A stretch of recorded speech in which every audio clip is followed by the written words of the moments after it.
इन्होंने मशीन चलती थी बदाम रगड़े जान डे जनाब।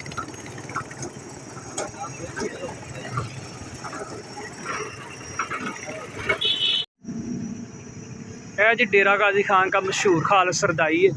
क्या वो वेखने इन्होंने को की है कि चीज़ा जनाब पाते हैं। अस्सलाम वालेकुम। की रखा जे कोल सर ये सौंफ है। सौंफ है। अच्छा जी यह की जीरा खोल के दिखाओ ज़रा। ये जीरा है। क्या बात है जी यह जीरा है। ये बादाम ने। ये बादाम ने देसी बादाम ने कि दूसरे ने? ये देसी बिल्कुल। अच्छा जी अगे की तुहाडे ये नारियल दे जिन्हों करी आते हैं असी। अच्छा अच्छा ये करी जे दूजा वो जड़ा ना यह की जे यह भी ज़रा भाओ सारी चीज़ां। ये काली मिर्च जे खोलो ज़रा। यह काली मिर्च विच पांदे हो? जे अच्छा ये इलाची ने। यह लाची है।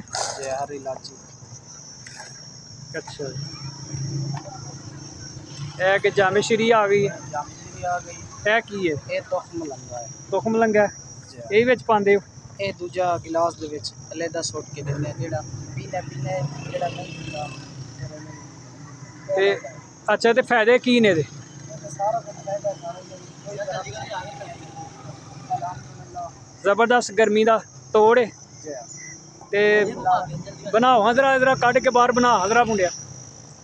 क्या बात है क्या बात है।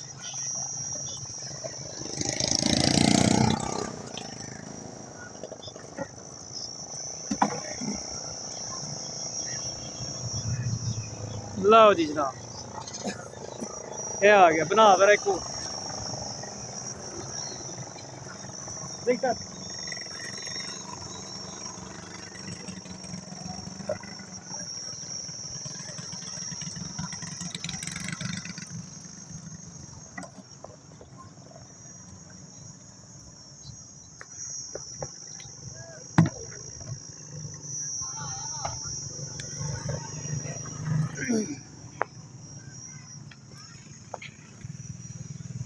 डेरा गाजी खां का मशहूर खाल सरदाई भुट्टा बादाम।